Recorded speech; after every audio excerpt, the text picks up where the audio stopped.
오늘 우리 여기 모이신 우리 성도님들도 모두 다 그 찬양, 지금 우리 찬양대가 찬양한 내용대로 우리는 다 주님 앞에, 예수 앞에 나오신 분들입니다. 맞죠? 아멘.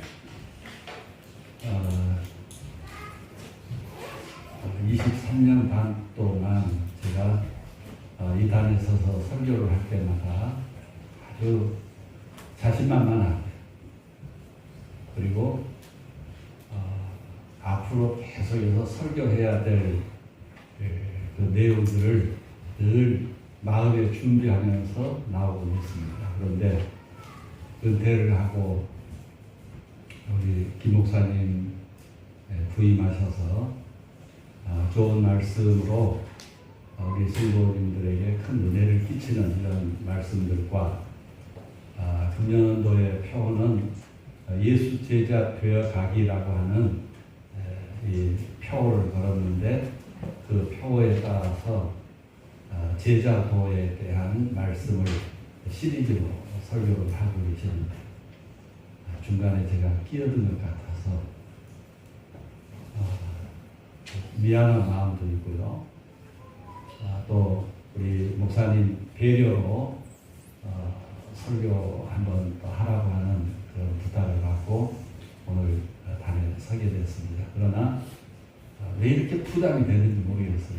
목사가 설교하는 거 부담이 된다면 그게 맞는 말인가 하고 생각할지 모르지만, 그러나 전에 갖지 않았던 그런 마음, 너무 두렵고 떨리는 마음이고, 또 설교를 듣는 입장이 훨씬 더 좋은 것 같은 그런 생각이 들어서 늘 우리 목사님의 설교의 은혜를 갖고 있고 우리 성도님과 함께하니 얼마나 저희는 또 개인적인 축복인지 모릅니다. 아무튼 우리가 세상 살면서 하나님의 은혜 가운데 살고 있는데, 지금 우리가 사는 이 세상이 목회자는 목회하기 참 힘든, 여러 가지 그런 힘든 여건들이 조성되어 있는 세상이고, 우리 성도님들 입장에서는 성도님들도 신앙생활 하기가 참 힘들고 어려운 사회 구조를 갖고 있는 이런 때라고 생각을 합니다. 오늘 저는 빌립보서 1장 빌립보서 4장 1절에서 4절에 있는 이 말씀을 가지고 바울의 권면과 그리고 축복이라는 그런 주제를 가지고 말씀을 전하겠습니다. 사람들은 소망이 있기에 세상을 살아가거든요. 저도 그렇고 여러분들도 그렇고 모든 사람들이 다 믿는 사람이나 믿지 않는 사람이나 소망이 있습니다. 도대체 그 소망이 도대체 뭘까 생각을 해보면, 이 소망을 사람들은 돈이 많은 소망, 건강에 대한 소망, 이런 걸 쉽게 말할 수 있잖아요. 그걸 건강하게 되고 돈이 있게 되고 하면은 이것이 축복이다, 이것이 행복이다라고 사람들은 말을 합니다. 그런데 이 하나님을 믿는 사람들은 세상 사람들이 생각하는 그 행복과 세상 사람들이 생각하는 축복이, 물론 우리들에게도 필요합니다. 예를 들어서 출세를 하고 부자가 되고 즐거운 일이 있고 자랑할 일들이 있고 또 자녀들이 잘 되어가는 모습을 보면서 사람들은 행복하다고 그러는데, 우리도 마찬가지입니다. 우리 하나님 믿는 사람들도 그런 행복과 그런 축복이 있어야 됩니다. 그러나 그보다 더 앞서서 우리 성도에게 있어서 기쁨과 행복의 근원은 바로 우리 주님 예수님이십니다. 그래서 우리는 찬송하면서도 주 예수보다 더 귀한 것 없네, 주 예수보다 더 귀한 것 없습니다 라고 찬양을 하거든요. 그러면 정말로 예수 외에는 예수님보다 더 귀한 것이 없다고 생각하며 믿고 그렇게 살아야 되는데, 때로는 예수님도 잊어버리고 예수님이 나에게 귀한 존재가 되지 못하는 그런 경우를 종종 보게 됩니다. 스스로 깨닫게 되고요, 또 느끼게 되는 바입니다. 이건 우리 인생관의 문제다, 이렇게 생각합니다. 오늘 제가 여러분들에게 드리고 싶은 말씀은 행복한 신앙생활이 되어야 됩니다. 자, 행복한 신앙생활이 되어야 됩니다라는 말씀을 드리면서 바울 사도가 일곱 교회 성도들에게 주신 이 교훈의 말씀 중 오늘 이 말씀을 저는 권면이라고 생각을 합니다. 권면. 어떤 권면을 했을까? 한 절 한 절 말씀 가운데 권면이 있는데요. 1절의 말씀을 보니까, 자, 그러므로 나의 사랑하고 사모하는 형제들, 나의 기쁨이요 멸류가 아닌 사랑하는 자들아, 이와 같이 주 안에 서라. 여기 말씀의 마지막의 말씀이 주 안에 서라. 주님 안에 서 있어야 된다. 네. 주님 안에 서 있어야 된다는 이 말씀이 바로 첫 번째 권면입니다. 바울 사도의 권면입니다. 주 안에라는 말, 우리가 늘 듣는 말이잖아요. 또 늘 깨닫는 말이기도 합니다. 주님 안에, 예수 안에, 예수님 안에, 주님 안에. 이런 믿음 안에 사는 사람, 그리고 마음이 주께 향하여 있는 사람. 우리가 주님 앞에 나온 자들이고 하나님 앞에 예배를 드리면서 우리의 마음이 지금도 여기 계신 우리 모든 성도인들, 제가 아까 숫자를 헤아려 보니까 한 40여 명 남짓 되는 우리 성도인들이 오늘 또 모이셨습니다. 그런데 우리 모두가 한 사람도 빠짐없이 우리 모두가 다 주님 안에 사는 사람들, 주님 안에 사는 사람들이 되어야 됩니다. 예수 안에 서는 성도들이 되셔야 됩니다. 고린도전서 16장 13절 말씀에 깨어 믿음에 굳게 서서 남자답게 강건하라라는 말씀이 있습니다.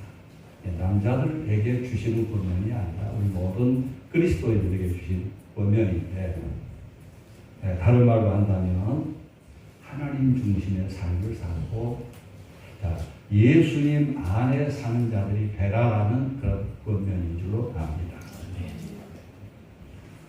우리 주님께서, 예수님께서 십자가의 사건을 앞두고 제자들이 모여있는 가운데 그 제자들에게 한 말씀 중에 너희 안에 이 마음을 품어라. 마음에 근심하지 말라. 마음에 근심하지 말라. 하나님을 믿으니까 나를 믿어라. 예수의 마음을 품는 사람들에게 있어서 근심하지 말라고 하는 말씀하면서 하나님 믿으니 나를 믿어라. 그러면 근심이 없게 해주신다는 말씀입니다. 그 말씀을 하실 때 그 배경을 보면 예수님께서 마음이 심란해 있을 때입니다. 십자가의 사건을 앞두고 있기 때문에. 그 십자가의 죽으심으로 인해서 우리를 구원하시려는 하나님의 계획과 하나님의 역사하심이 그 가운데 있는데, 하나님의 뜻을 이루기 위해서는 내가 너무 힘들고 어려운 상황 속에 있지만, 그러나 사랑하는 제자들에게는 권면을 하기를 하나님 믿으니 나를 믿어야 된다. 그리고 너희 마음에 행여라도 근심하지 마라라는 이런 말씀을 우리 주님께서 주셨습니다. 구약성경 이사야서의 41장의 말씀에 보면 두려워 말라, 내가 너와 함께 할 거다. 놀라지 말라, 내가 너의 하나님이 된다.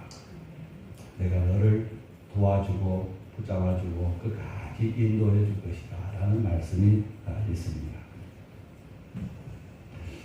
우리는 지금 우리 교회도 건물이죠.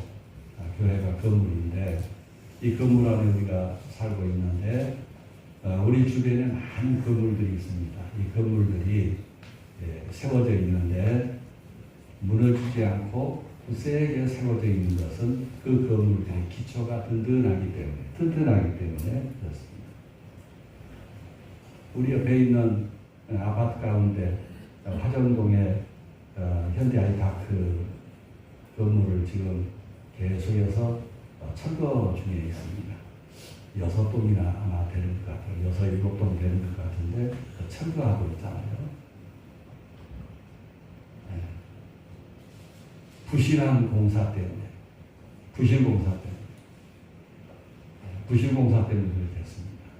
또 튼튼하게 지어야 될 걸 튼튼하게 짓지 못했기 때문에 그런 현상이 나타난 거 아닌가 생각을 하거든요.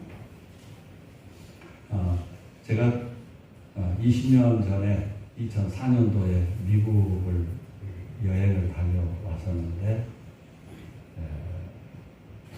그 뉴욕이라는 도시, 우리 목사님이나 또 우리 이강진 성도님 잘 아시겠지만 저희들 초등학교 다닐 때 학교 책에 엠파이어 스테이트 빌딩 102층짜리 세계에서 제일 높은 빌딩이 있다는 얘기를 듣고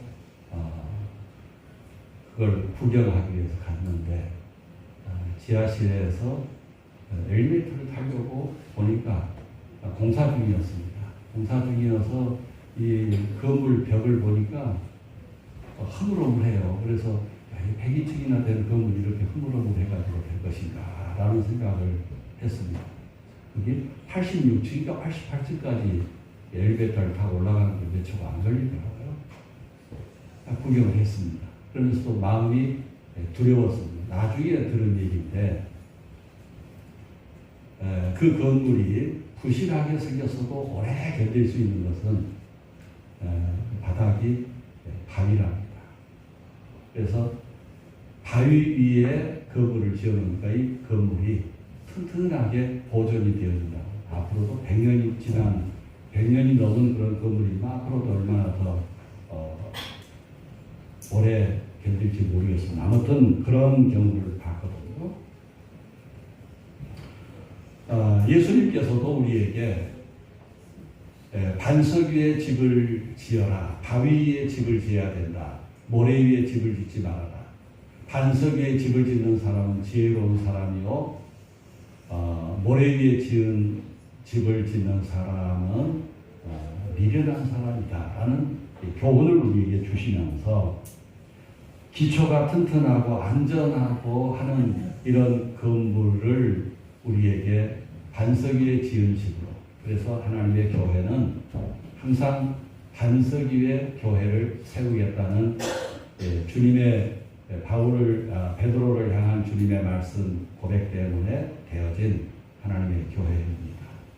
오늘 우리는 우리 교회 또 우리 성도님들 내 인생의 기초가 예수 그리스도이시오. 이런 반석 신앙을 가지고 교회도 우리 성도들도 신앙생활을 해나가야 되리라 생각을 합니다. 기도로 우리의 믿음 반석을 굳게 세우고 또 하나님의 말씀으로 기초신앙을 든든하게 세우면 믿음에 굳게 서고 말씀에 순종하면 흔들리지 않고 무너지지 않고 행복한 인생을 살 수 있기 때문입니다. 오늘 여기 2절 말씀 한 번 더 보겠습니다. 내가 유오디아를 권하고 순두개를 권하노니 주 안에서 같은 마음을 품으라 라는 말씀이 있습니다. 같은 마음을 품으라 라는 말씀이 무슨 말씀일까? 이것도 바울 사도의 권면 중에 한마디인데요. 한마음 된다고 하는 것은 어렸을 때는 느끼지 못한 말입니다. 왜냐하면 어렸을 때는 모두 다 하나 같아요. 한마음 된 것 같아요. 그러나 사람이 살다 보면 오랫동안 살다 보면 또 나이를 먹다 보면은 그게 아닌 것을 또 발견할 수 있습니다. 오늘 이 본문 말씀에 나오는 여기 유오디아라는 사람과 순두계라는 이 사람은 여인들로 제가 알고 있습니다. 여자들인데 한 교회 안에 있는 여자들인데 그들이 마음이 같지가 않으니까 자꾸 다툼이 일어나지 않았는가라는 생각을 가져요. 그래서 바울 사도가 그 상황을 보면서 이들이 마음이 하나가 됐으면 좋겠는데 한 마음을 가졌으면 좋겠는데 왜 다른 마음들을 가지고 있을까? 저는 우리 교회 성도님들이 주님 안에서 예수 안에서 주 안에 굳게 선 믿음 가운데서 교회는 하나가 되어야 됩니다. 목사님을 중심으로 해서 모든 성도님들이 한 마음가 되어야 되고 그래서 늘 제가 했던 말 가운데 우리 교회는 사랑으로 한 덩어리 되어야 됩니다. 서로 이해하고 협력하고 돕고 위로하는 자들이 되어야 됩니다. 그래서 교회가 나뉘어지지 아니하고 한 마음 한 뜻이 될 때 교회는 굳건하게 세워져 갈 수 있기 때문입니다. 그런 마음들이 마음속에 있어서 행이라도 우리 성도님들이 서로 종종 언성이 높아지거나 좀 다투거나 하는 모습을 보면 마음속에 하나 됐으면 참 좋겠습니다. 한 마음 되었으면 좋겠습니다. 서로 이해하고 양보하고 이해하고 돕고 사랑하는 마음을 가져야 될 것인데 그런 생각을 갖게 됩니다. 사실 우리 교회가 처음부터 그런 건 아니었잖아요. 때로는 교회 안에서 마음들이 이상하게 교회 안에 그런 성도가 있으면 마음이 다른 성도가 있으면 교회가 자꾸 어지러워져요. 그런데 한 마음이 되니까 지금 그렇잖아요. 우리 교회가 한 마음 되어 있잖아요. 한 마음 되어 있다 보니까 하나님의 은혜 가운데 교회가 성장해 나가는 모습을 보게 됩니다.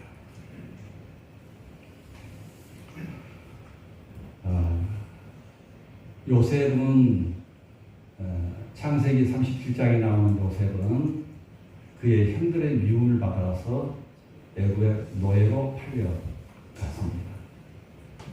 또 창세기의 말씀에 보면 가인은 자기 동생, 친동생 아벨을 돌로 쳐 죽였습니다. 이유가 다 있잖아요. 요셉은 아버지의 사랑을 독차지 않는 것이었습니다. 아벨은 하나님 앞에 제사를 지내면서 하나님께서 그의 제사를 연락해 주시고 가인의 제사를 연락 안 했다는 이유 때문이었습니다. 그런데 공통점은 그들이 가족이라고 합니다. 가족. 이 가족인데 형제들이 사랑해야 될 것인데 형제가 서로 사랑하지 못하고 죽이거나 노예로 팔아버리거나 이게 죽이는 거나 마찬가지죠. 이런 사건들이 성경 속에 있는 걸 우리가 교훈 삼아서 해결하고 물론 우리 하나님께서는 그런 상황 속에 그대로 버려두지 아니하시고 역전시켜 주시는 하나님이심을 분명히 믿습니다만은 그러나 한 마음 한 뜻 돼야 된다는 것이 얼마나 소중한 일인가 하는 것을 생각하게 됩니다. 우리가 사는 이 나라도 어쩌면 민족이 하나가 되어야 되는데 자꾸 분열되고 동과 서가 분열되고 여와 야가 분열되고 좀 안타까운 그런 마음을 갖게 됩니다. 그러면 우리 기독교가 하나가 되어야 될 것인데 하나 되지 못하고 교회들이 하나 되어야 될 것인데 싸움이 일어나가지고 교회가 분란이 일어나는 그런 일들도 종종 나타나게 돼요. 목회자 세계에서도 목회자들이 하나가 되어야 될 것인데 하나 되지 못하는 경우도 있고 물론 우리 성도들도 교회 안에서 하나 되어야 될 것인데 하나 되지 못할 때 거기에는 아픔이 있게 됩니다. 어쩌면 친구들도 그렇더라고요. 가까이 지내는 친구들이 마음이 서로 악감정을 갖게 되고 그리고 그렇게 가까이 지내던 사람들이 원수가 되어 있는 모습들을 종종 보게 됩니다. 오늘 저는 이 바울의 권면 주님 안에서 해야 된다. 마음을 하나로 가져야 된다. 그 다음에 또 3절의 말씀 보면은 나만을 생각하지 말고 다른 사람들을 도와주는 자들이 되라 이런 말씀이 있습니다. 그리고 4절의 말씀에서는 기뻐하라, 기뻐해야 된다라는 말씀이 있습니다. 이 바울이 이 빌립보서를 기록할 때 빌립보서의 주제가 기쁨이거든요. 그런데 막상 이 글을 쓰고 있는 바울의 입장을 보면 로마에 옥에 갇혀 있습니다. 옥에 갇혀 있다고 하는 것은 죄수가 되어 있는 모습이고 자유가 없는 모습입니다. 어쩌면 너무 불행하고 불쌍하고 그리고 세상이 얼마나 그리운 사람이겠습니까? 갇혀 있기 때문에 때로는 매도 맞을 것이고 어려움을 당하는 그런 상황 가운데서도 바울은 그 마음속에 예수 믿는 주님과 하나 되어서 예수 믿는 그 마음 때문에 마음에 기쁨이 있어 하나님에게 주신 사명 때문에 내가 여기 있어도 내가 옥에 갇혀 있어도 내 마음에 기쁨이 있는 것은 이 기쁨의 소식을 사람들에게 전하고 싶어요. 많은 사람들을 예수 믿게 하기 위해서. 그래서 바울은 옥중에 있으면서도 편지를 쓰면서 빌립보 성도들에게 기뻐하라, 주 안에서 항상 기뻐하라, 내가 다시 말하노니 기뻐하라라는 이런 교훈의 말씀을 주었던 것입니다. 이것도 은연입니다. 주 안에 하나가 되라, 마음이 하나가 되어야 된다, 남을 돕는 자가 되어야 된다, 그리고 기뻐하는 자가 되어야 된다.